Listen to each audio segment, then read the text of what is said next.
Hey, everybody, welcome to the latest episode of The Fortress of Rock. I'm the Maestro, Kevin Crane. Glad to have you aboard here. Ooh, scary, spooky. It is Friday the 13th, May the 13th, 2022. This is episode 39 of The Fortress. I'm having a really good day. So, this whole Friday the 13th thing, come on, let's just get over it.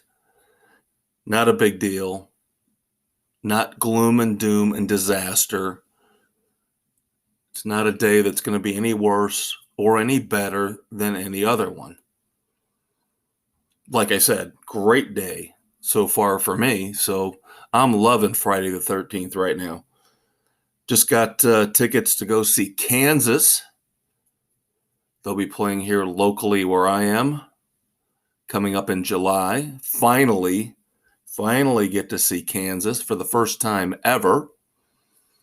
Was supposed to go see them at a local theater, local venue, a couple years back. And of course, COVID hit. So that kind of washed out those plans.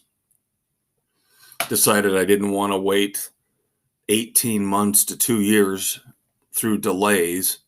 So I just got my money back. And luckily, the rock gods shined on me and brought them back around here. So I get to go see them finally this coming July.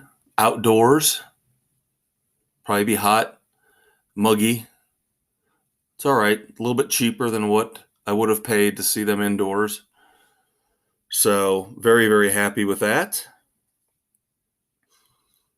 Other news of the world. Of course, our first segment, a tribute to Freddie Mercury and Queen.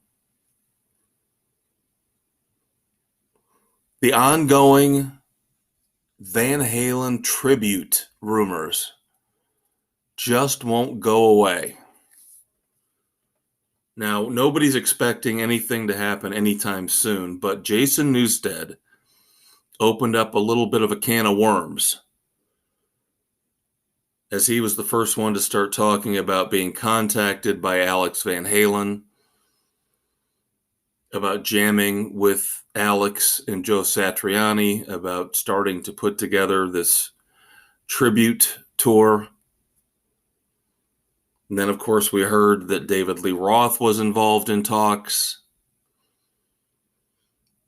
Now, Michael Anthony on a podcast this past week, the bass player from the classic lineup. And, of course,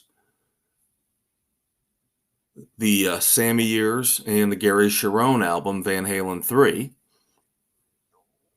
before he was unceremoniously dumped in favor of Wolfgang Van Halen for the last couple tours and the last album, A Different Kind of Truth. Michael Anthony now came out this past week and said, yes, he was also contacted to be part of this Van Halen tribute tour. He seemed a little bit confused about how Jason Newsted got involved, because it seems like Mikey's understanding was that it was going to be 3/4 of the classic lineup, which would be him, David Lee Roth, and Alex Van Halen, along with Joe Satriani. Now, no word, of course, if Sammy Hagar would have been involved. And, of course, Sammy and Mikey have been joined at the hip pretty much for the last 30 years plus, ever since they got together in Van Halen in the later 80s. There is still hope, kids. There is still hope that this will happen. And no, it's not Van Halen. They don't even pretend that it's going to be Van Halen. It's a tribute to Van Halen. And I've said this in the past, there is no better substitute out there. No one is a substitute. Let's get that straight first and foremost. But Joe Satriani would probably be choice number one to fill in along with the rest of the classic Van Halen lineup.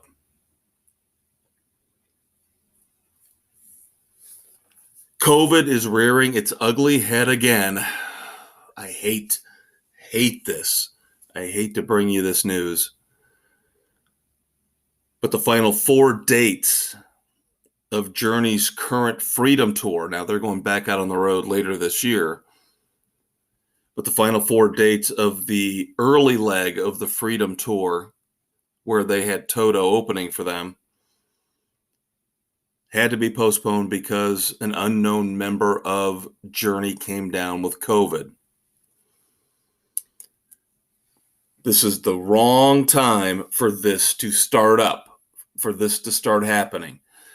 Summer concert season is gearing up. Me personally, I've got 6 to 7 shows scheduled between June and August. I don't need to go through this again. Let's just get over it. It's the flu now. It's basically what it's got to be treated like. You get your shot, you move on. If you get it and you get sick, stay home.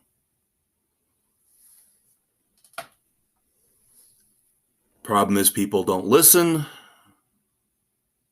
And of course, if the bands or their touring entourages, whether it be staff, roadies, come down with it, that's going to cause problems for the entire band and everybody they bring along with them on a tour. Hopefully, this Journey situation is a little blip on the radar and doesn't become yet another COVID fiasco. So we have to go through yet another year of cancellations and postponements.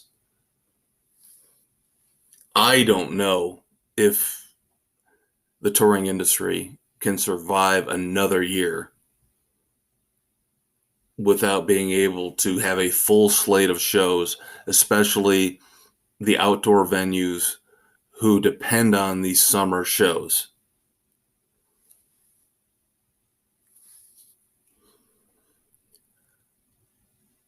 Speaking of tours, so far the COVID situation, as it tries to rear its ugly head again, is not affecting promoters and venues from scheduling new tours.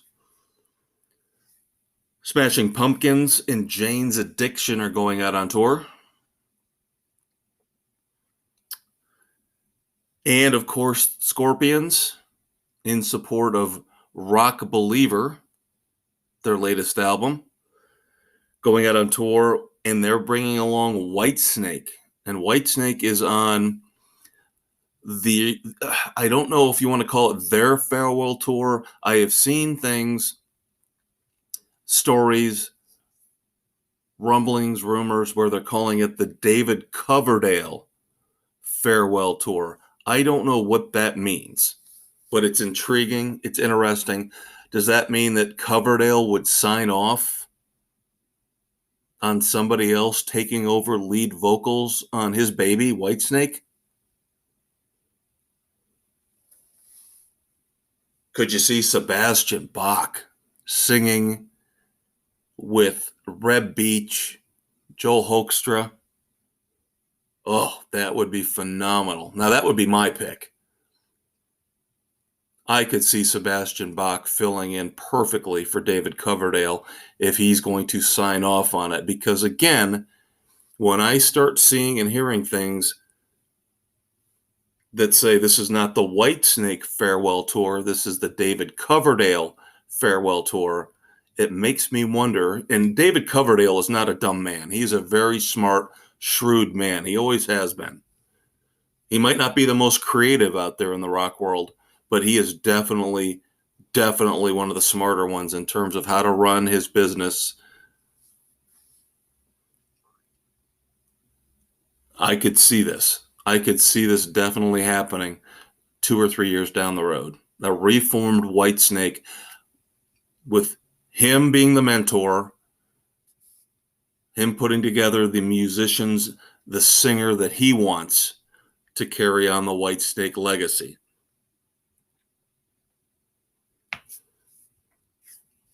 Very intrigued about going. I've already seen both bands in the past. Only problem is for me, they've only got one show even close, and it is in a very, very difficult area of Chicago to get to, at the Allstate Arena. With gas prices the way they are, with tolls that you have to pay when you drive in to Chicago from out of state. Unfortunately, it looks like that's one I'm going to have to pass on. So, kind of balances out. I get Kansas for the first time ever. Don't get a repeat on Scorpions and Whitesnake, so just getting to the point where I've got to live with it. I can't see every show that comes through as much as I would like to. The bank account, work schedule, all those things to consider, just sometimes it doesn't mesh, doesn't work. Still debating on Father's Day, though. Have to go by myself. Unfortunately, my daughter is states away at school. Otherwise, she would go with me. But I've got a shot at seeing Pat Benatar and Neil Giraldo. And of course, Pat Benatar was just announced as a 2022 Rock and Roll Hall of Fame inductee. So I'm thinking I might take a little trip. It's not too bad of a drive, a little over an hour. Be the only time, probably last chance, let's put it that way.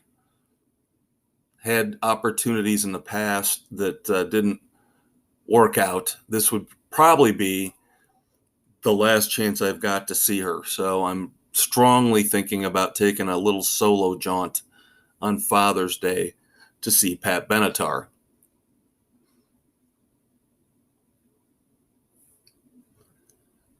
Finally, here on News of the World, I will admit I am not perfect when it comes to rock and roll. I'm not talking about opinions. Everybody, you're going to like what you like. I'm going to like what I like. That's the greatness of rock and roll. We don't have to agree on a particular album.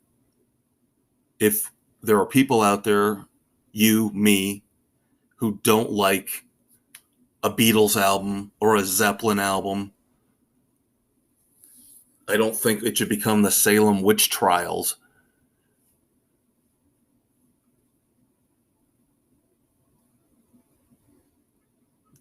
That being said, I will admit I have to rectify a mistake. I have never seen the movie This Is Spinal Tap. News came out this week. Rob Reiner and the three actors who are left from the original Spinal Tap lineup are going to put together Spinal Tap II. It's going to be out in 2024. It'll be roughly the 40-year anniversary of when the first movie came out.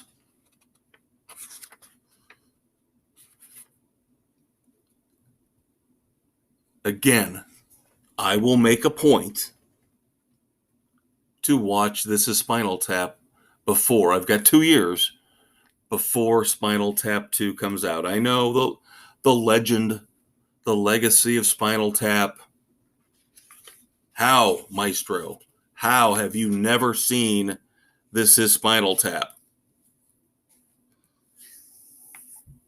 As much as I love rock and roll, I don't know if I would say a rock and roll parody would necessarily be something I would enjoy. Bear with me here. You're making fun of something I love. And again, I know people who've seen it and they said it's not mean-spirited. It's endearing. It's rude. It's crude.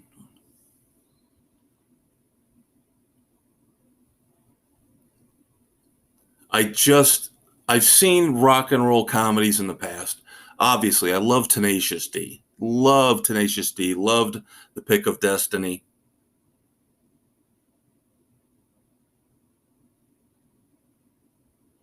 Recently watched High Fidelity again. My daughter and I were debating about High Fidelity, the TV show on Hulu, versus High Fidelity, the movie with John Cusack. Of course, the way things are with the generations nowadays. She watched both. She, of course, sides with the newer Hulu version.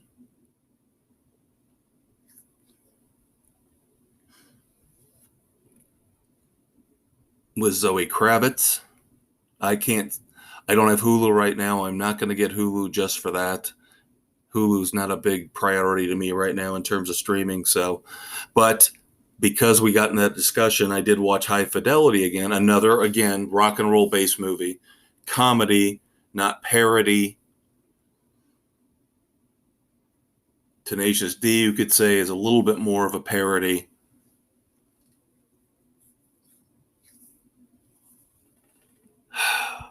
Again, I will end up watching This Is Spinal Tap here at some point in time. I'm just worried about, I'm not sure if the documentary parody tone will work for me. And honestly, I'm not a big fan of the actors. Christopher Guest, Michael McKean, Harry Shearer, just not, they're not my favorite comedic actors. They never have been.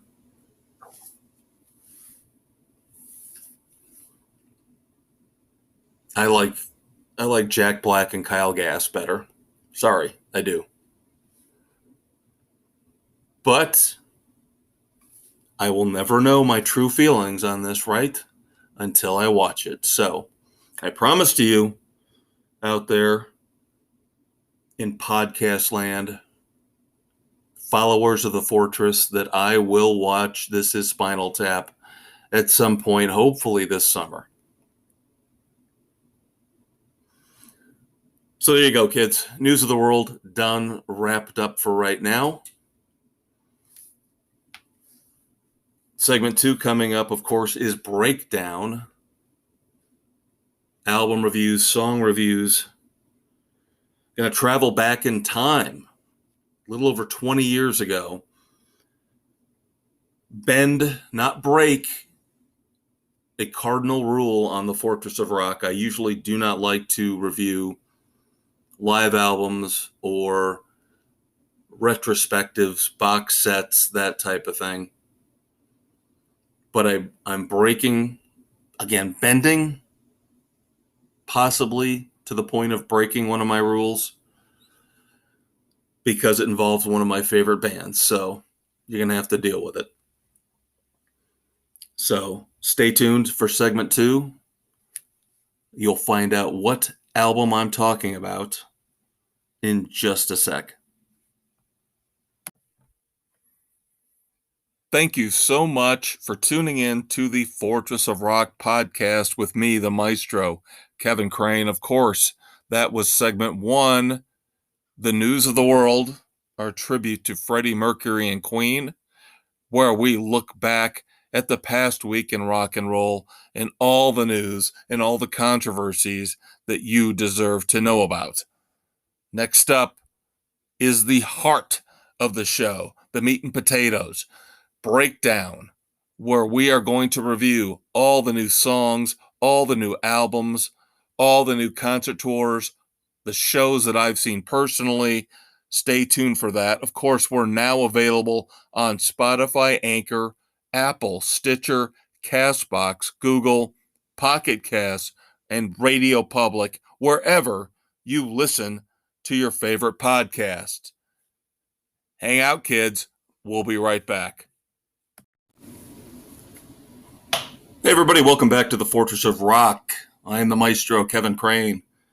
Episode 39, May the 13th, 2022. Yes, Friday the 13th, but it's all good.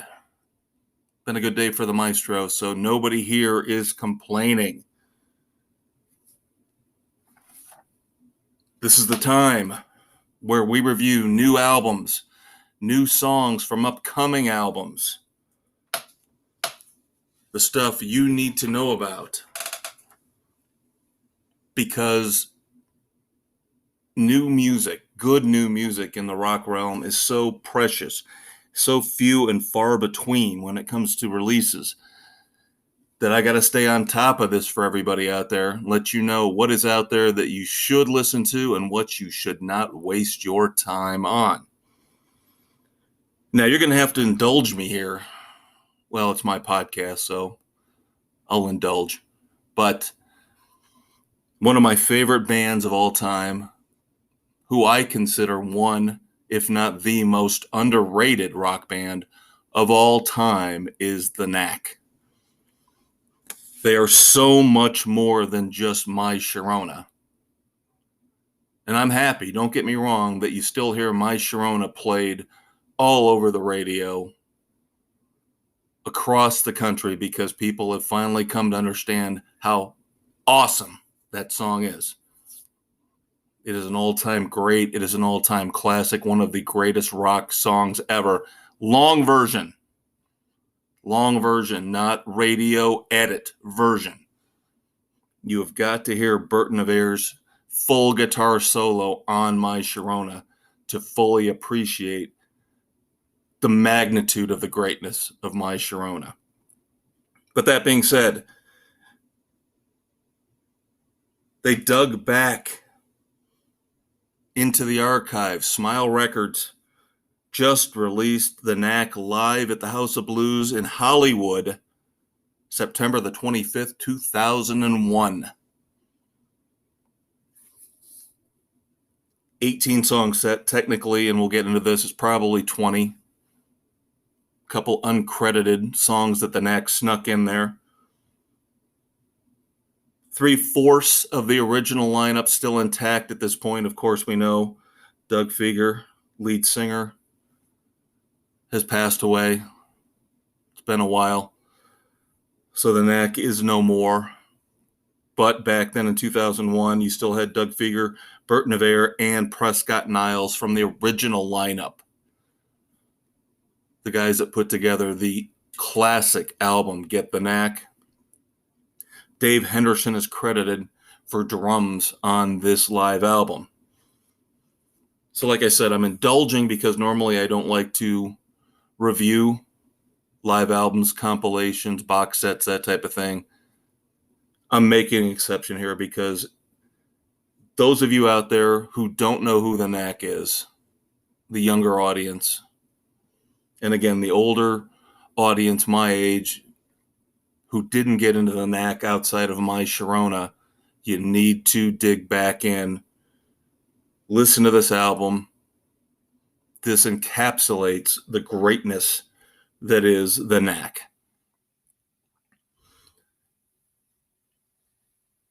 Now, this one's going to be kind of tricky to go through track by track. And I am biased. I'll admit it. I'm completely and totally biased. 8 of the 18 songs on this album are off Get the Knack. They played 8 of the 12 tracks off Get the Knack in this show. They did a fantastic job with the set list. But here's the thing. They were promoting a new album at the time, Normal as the Next Guy. So they did play a couple more songs off of that than I would have liked. But outside of that, the set list is pretty hard to argue with. A couple fantastic covers are the highlights, for me at least, of this live album. So they start off, first song of the show is Pop Is Dead, which is a great, great song off of Zoom.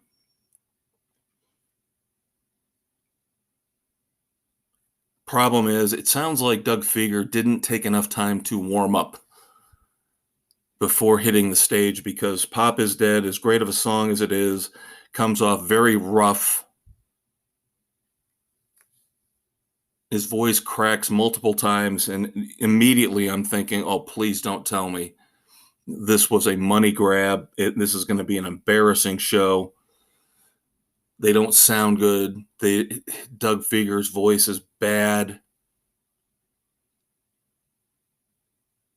Luckily, it just took that one song for the most part for Doug to get warmed up, because then he hit Baby Talks Dirty, which of course was the first single off of their second album, But the Little Girls Understand, and they kick butt on that. And so after that, yes, his voice gets strained at points throughout the rest of the show, but not necessarily anything worse than you would hear at any other concert. Run through these real quick. We'll stop when I get to something of significance for you guys. I love all this stuff. So, Otara next, then Can I Borrow a Kiss? Another Lousy Day in Paradise. Of course, Good Girls Don't. The second hit off of Get the Knack. One Day at a Time. It's Not Me. Harder on You.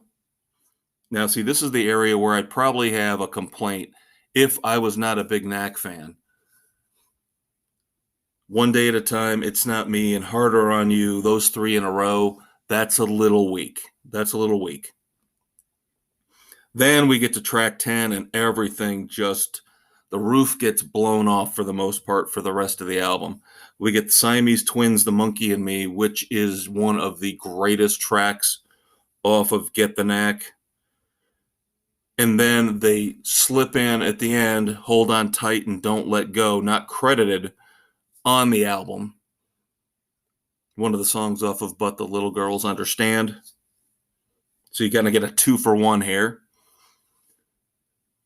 And then basically the last weak song, quote unquote, that you get is track 11, 7 Days of Heaven. And then after that, the album just, again, literally takes off. Highlight of the album, track 12, is their version of Tequila and Break On Through to the Other Side. 9+ minutes of musical glory, rock and roll ecstasy. This is phenomenal, phenomenal stuff. As old as I am, this is the kind of thing that I love to hear from bands, especially bands I love who I've listened to. Van Halen, Night Ranger, Collective Soul, The Knack. I've listened to these songs hundreds and hundreds of times, their songs. So when they throw in the covers or they do different versions, like Collective Soul always likes to try to change up December. I love that type of stuff, and I love the covers. And Tequila and Break On Through by the Knack here is just 9 minutes of glory. It's fantastic. Then you get a run of 5 straight songs off of Get the Knack. That's What the Little Girls Do. Frustrated, which, one of the most undervalued songs of all time. She's So Selfish. And then, of course, My Sharona, full version. And then they loop back to Let Me Out. Then they close out the show with a great cover of Last Train to Clarksville from the Monkees, another one of my favorite bands. So I'm kind of getting a 2 for there as well. And then they fade into, they don't really fade into it. They kind of jump right into Having a Rave Up, again off of But the Little Girls Understand.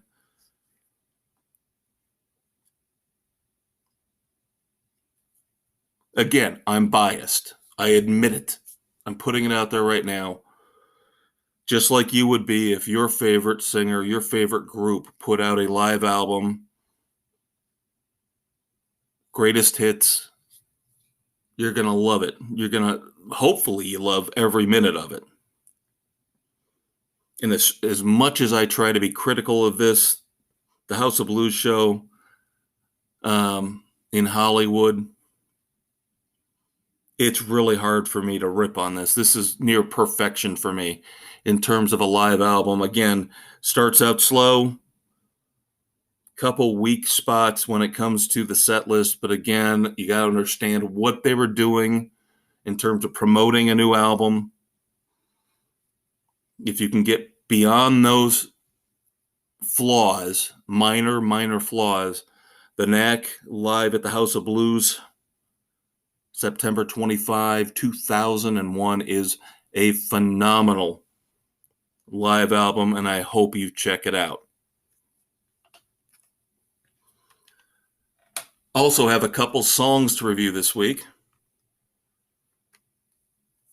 The Fix, the fourth release off their upcoming album. Yes, I know we reviewed a song from Def Leppard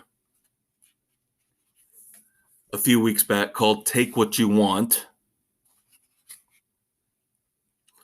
Well, the fourth release off of Every 5 Seconds, coming out June the 3rd, from The Fix, is also called Take What You Want.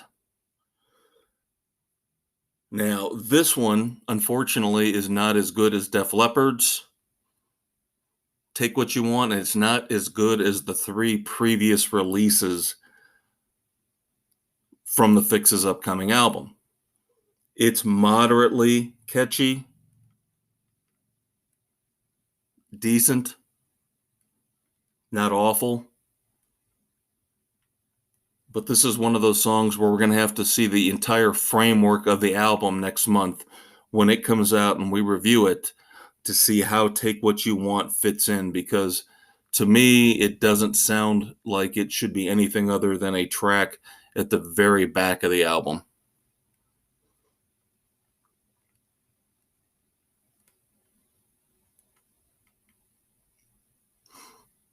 So 4 songs in, I got to give them something of a mulligan. The first 3 were interesting, rock solid, really good. This one is just kind of ho-hum, mediocre. Then finally here on Breakdown, of course, a tribute to Tom Petty. The first release off of Wilco's upcoming double album, Cruel Country, is Falling Apart Right Now. And Wilco, I know some of you out there might be going, why are you reviewing Wilco? That's not rock and roll. What are you doing here? Well, I don't expand the definition of rock and roll as much as the Rock and Roll Hall of Fame does, but I do tend to include some different things. New wave, alt country, which is what Wilco technically falls under, blues. We're not doing hip hop, we're not doing rap, we're not doing classical. Don't worry, kids. But a friend of mine who I actually got to listen to the song, a guy who likes the really, really hard stuff. He likes Breaking Benjamin, and he likes the 5-Finger Death Punch type of stuff. I kind of got him to listen to this. I said, listen to this song. It's called Falling Apart Right Now. And we've talked in the past about how much I love Yankee Hotel Foxtrot. But Wilco is one of those bands, it's an acquired taste. You either get them or you don't. Like an REM, like the Rainmakers. They're not for everybody. And I fully admit that. And Wilco can go all over the map with their musical stylings. And Falling Apart Right Now, my friend, I have to give him credit. He was the one to point out to me, coming in, he came in with fresh ears when it came to listening to Wilco. I, of course, have listened to almost all of their albums. Yankee Hotel Foxtrot, I've listened to dozens upon dozens upon dozens of times. He brought a fresh perspective when we talked about the song after he had digested it. I liked it. I heard it the first time it already started to wiggle its way into my brain like an earworm. It's a very catchy song, a rare upbeat song for Wilco in terms of music tempo. And my friend told me, he said, "You know what this sounds like?" And he also liked it. He said, "You know what this sounds like to me? It sounds like Traveling Wilburys," who I loved, absolutely loved back in the day. But I haven't listened to any of their music, haven't pulled out either of their CDs in quite a while. Dare I say years. And he was dead on with that observation, because I went back and listened to it again and I said, yeah, he's right. This could almost be a Traveling Wilbury song.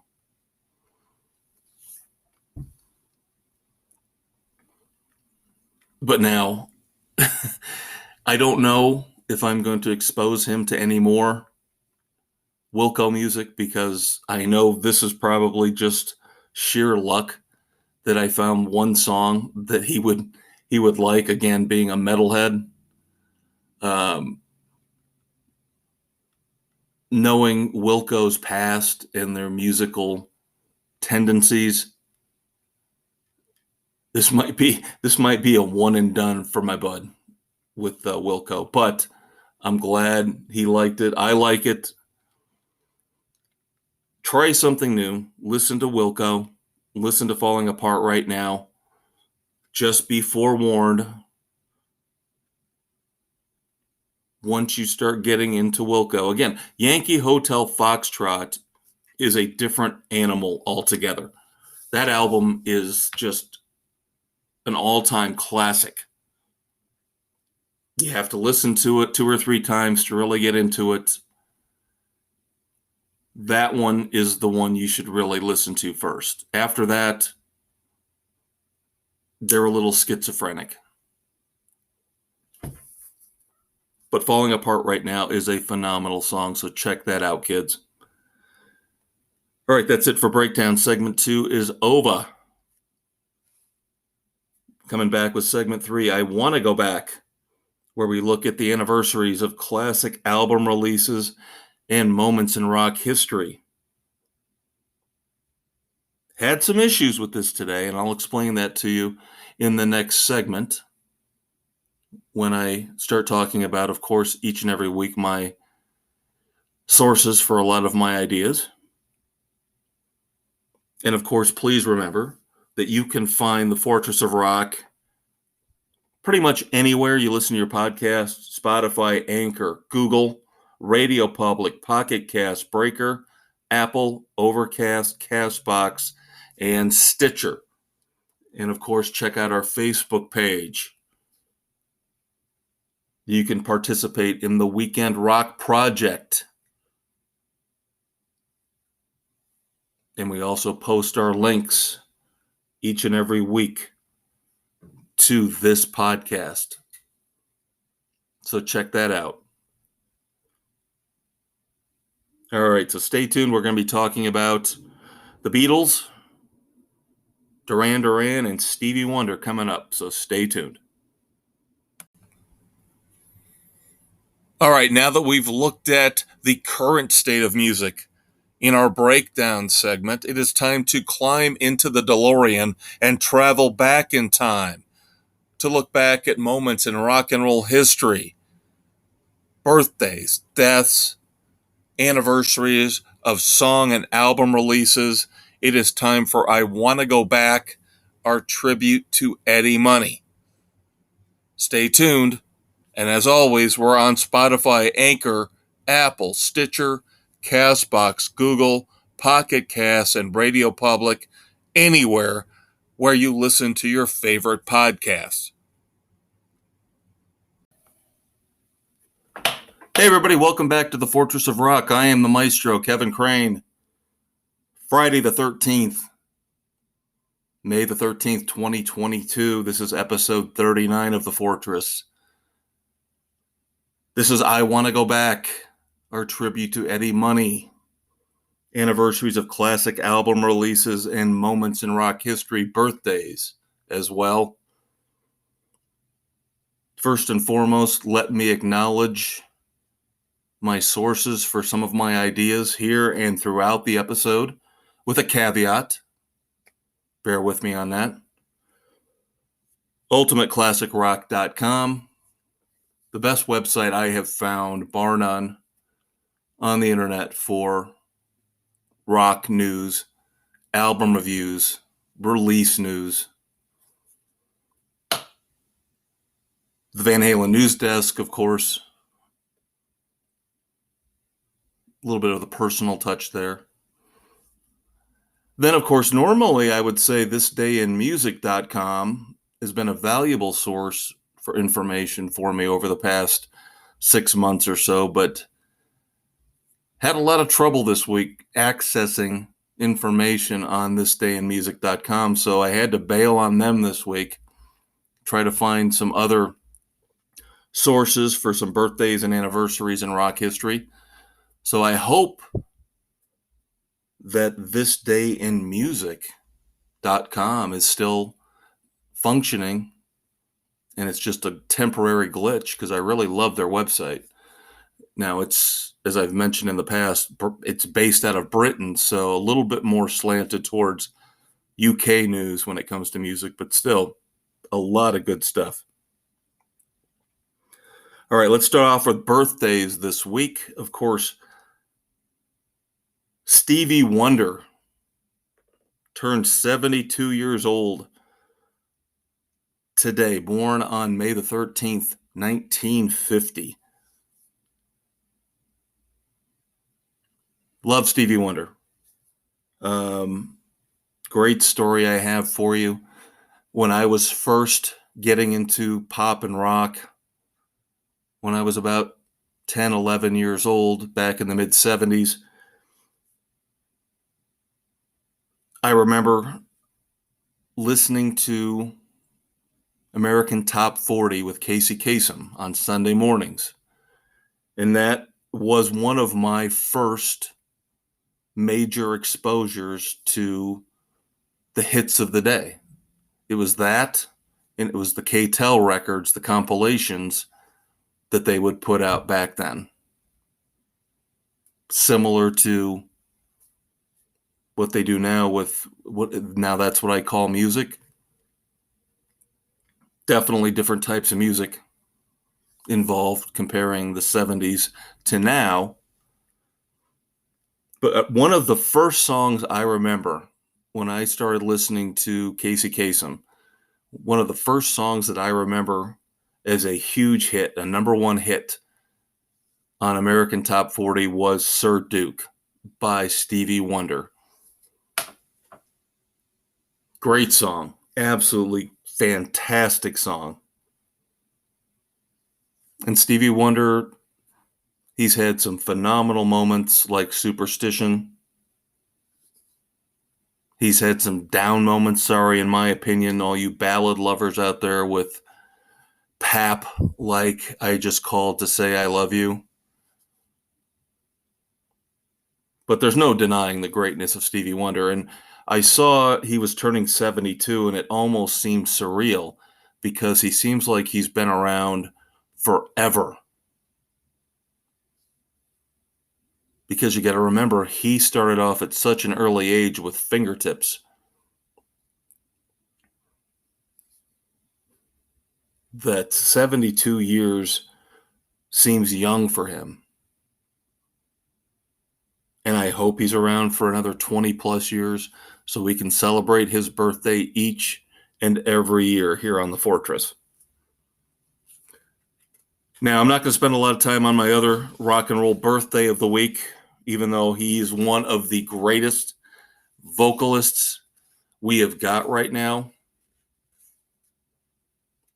because we spent a lot of time talking last week about Hootie and the Blowfish. Mark Bryan, their guitarist, last week turned 55. But the man, the myth, the legend from Hootie and the Blowfish, now out on his own, is a very successful solo country artist, is Darius Rucker.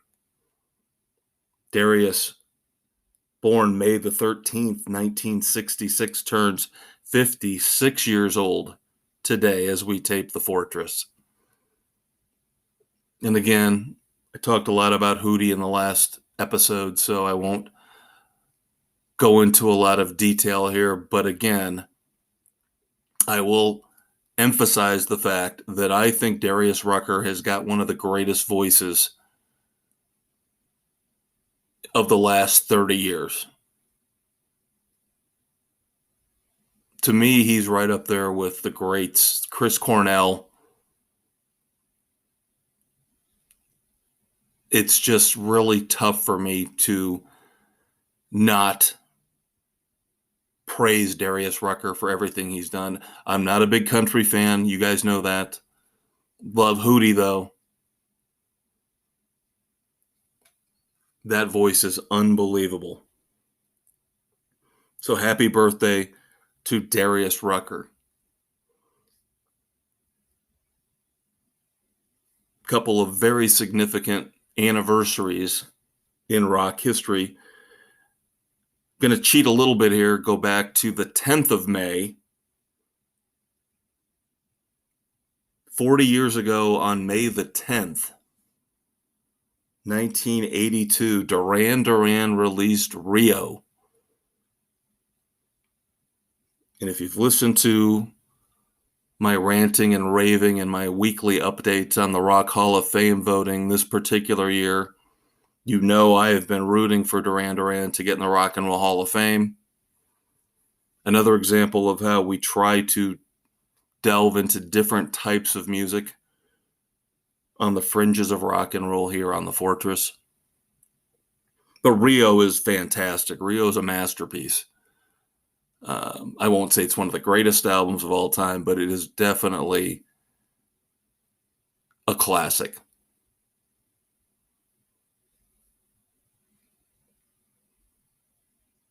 Duran Duran deserves their spot in the Rock and Roll Hall of Fame, and they owe it pretty much in large part to this album, along with Seven and the Ragged Tiger.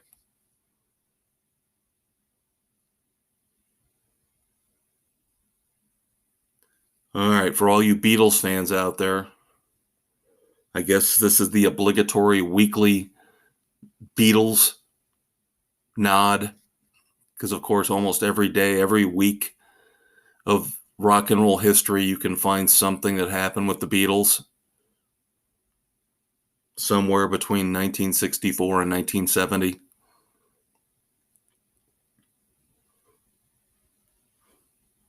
May the 13th, 1970.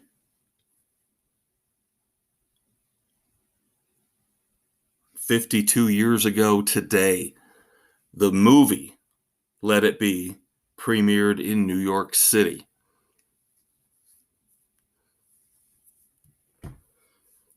And of course, I don't know if I've really gotten into the weeds with it, but I have tried to watch the Disney Plus Peter Jackson Beatles 9-hour documentary. Get Back. I think I'm halfway through it, but it's too much. I mean, if you're not a diehard Beatles fan, 9 hours of that is too much. And of course, part of the fruition of that ended up being this film, Let It Be.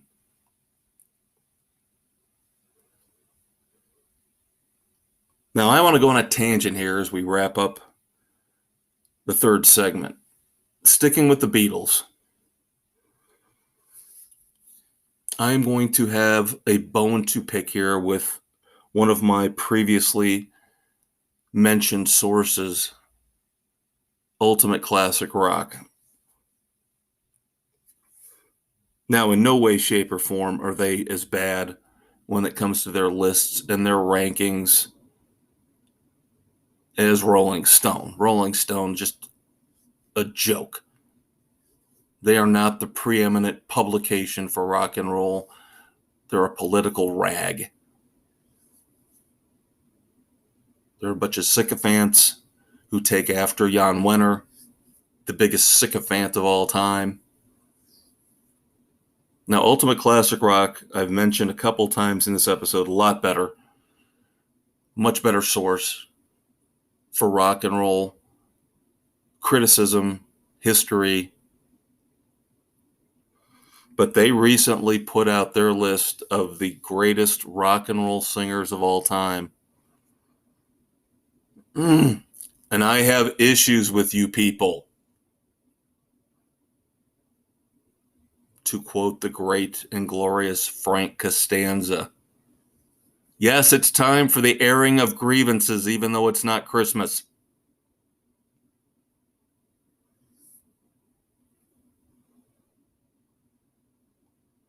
Or Festivus, I'm sorry.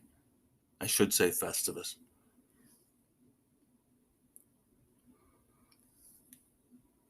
Are you really going to tell me that 3 of the 4 Beatles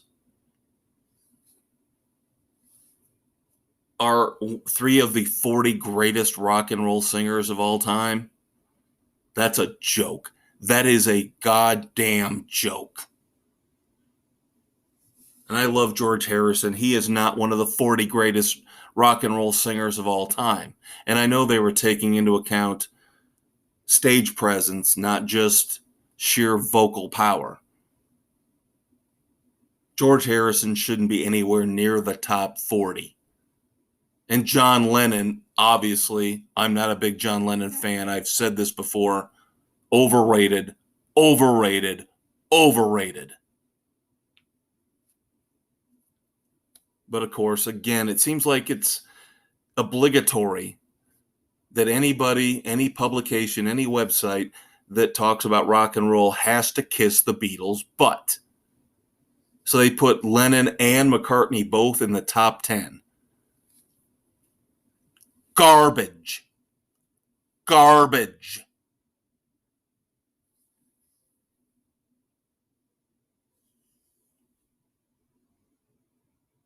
There are a couple other issues I have with the list, but there are some really good things on the list too. So, again, better than anything you'd get out of Rolling Stone. Sammy Hagar came in, I believe, at number 29. David Lee Roth did not make the list, which I'm fine with, but then don't tell me you're considering stage presence and showmanship, because if you're considering those factors, he should be in. Vocals, no. Pure vocal stylings, pure vocal power, no. Absolutely not. I agree completely. I have never been one of those people to be foolish enough, as much as I love the original Van Halen, to say that David Lee Roth was a great singer, quote unquote. So I was fine with Roth off the list. Great for Sammy at 29. That was a great pick there. Chris Cornell in the top 10. That tells me right there, Ultimate Classic Rock does have some smart people on their staff. Ann Wilson, top 10. Again, her vocals, her voice in Heart, especially early on, unbelievable. Pat Benatar barely made the list at number 40. Would have liked to seen her a little higher. And again, not just with the Beatles, but it seems like if you're going to be a rock critic, you've got to kiss certain people's butt. How does Bob Dylan make the top 40 greatest rock singers of all time list? How does Bob Dylan make that list? And it wasn't, he was somewhere in around 20. How does he make it that high up, let alone in the top 40, period? Again, the world of rock criticism is full of fanboys and sycophants.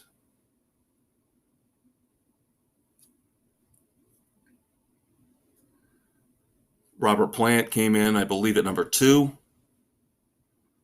Definitely fair. I'm trying to decide if I should spoil number 1 for you. Other spots that were interesting. Bon Scott made it in somewhere, I believe, in the mid-20s, but Brian Johnson didn't make it. I find that a little bit intriguing, that they chose to go with Bon Scott and exclude Brian Johnson. Okay. Jeff Buckley made it in the top 40. Okay. I can't fully criticize that pick because, frankly, I don't care about Jeff Buckley and I've never listened to his music. Paul Rodgers was in there. I'm not the biggest Paul Rodgers fan. It doesn't bother me that he made the top 40, especially at the back end. So, of course, Mick Jagger made the top 5. Not number 1, though. Steven Tyler made it, but he was a little bit farther back than I thought he would be. Didn't even sniff the top 10. But check out this list. It just came out today, ultimateclassicrock.com, the top 40 rock singers of all time. I'll be nice. I will not spoil number 1. I've given you a taste, a very good taste, of what's on the list, along with my criticism of, again, the fanboy stuff with the Beatles and Bob Dylan. All right. Going to head into the final segment and let you know what is coming up here in the next few weeks in terms of reviews, albums, and songs. We're still a little bit away from concert reviews. Still about 4 weeks away from the next Fortress of Rock concert review, which will be Sammy Hagar and George Thorogood. But in terms of the immediate future, stay tuned and I will let you know what I will be breaking down for you in the coming weeks here on The Fortress. Well, we hope you enjoyed our trip back in time, looking back at the anniversaries, the classic moments in rock and roll history. But of course, the DeLorean works both ways. So now we have to move forward. The last segment here, as always, on the Fortress of Rock with me, the Maestro Kevin Crane. Spotify, Anchor, Apple, Stitcher, Castbox, Google, Pocket Casts, Radio Public, wherever you listen to your favorite podcasts. It's all about the future. What's coming out here in the next month or two? What songs? What albums? What concert tours? That's why we call it Wrap It Up. Thanks to the fabulous Thunderbirds. Thanks to you for hanging out. Here comes our final segment.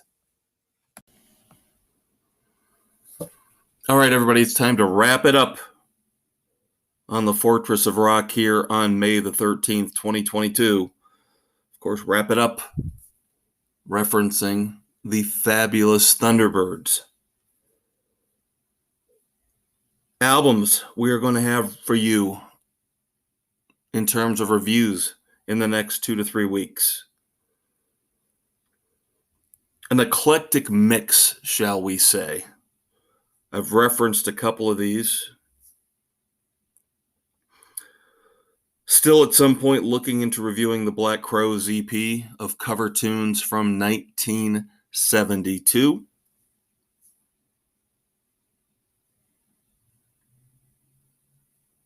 Possibly, maybe looking at reviewing the Black Keys' new album, Dropout Boogie.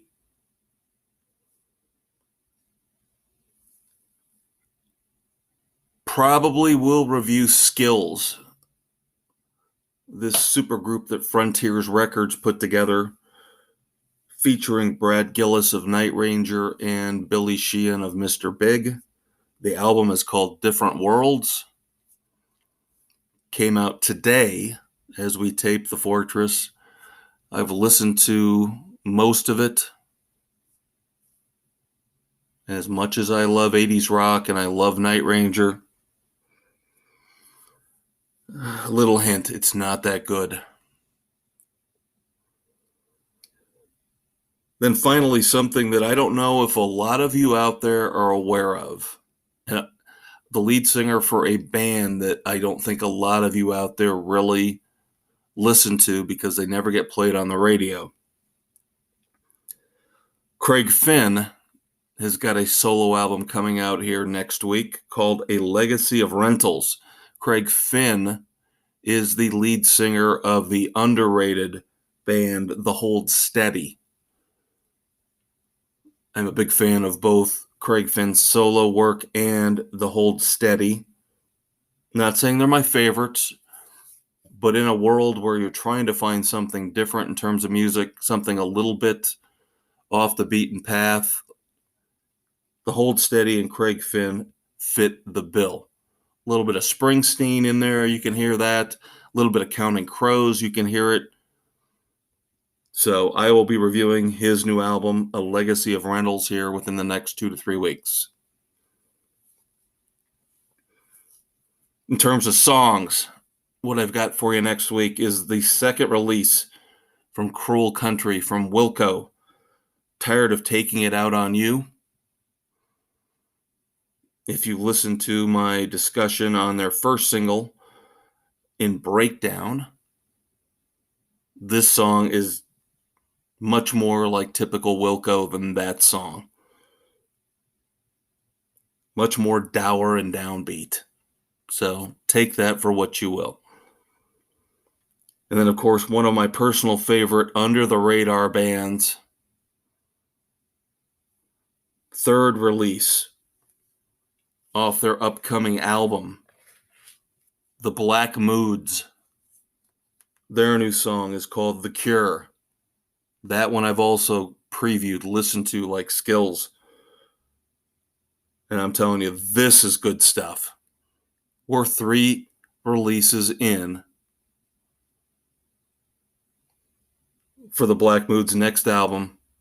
And I'm telling you right now, this sounds like it could be a contender for Album of the Year.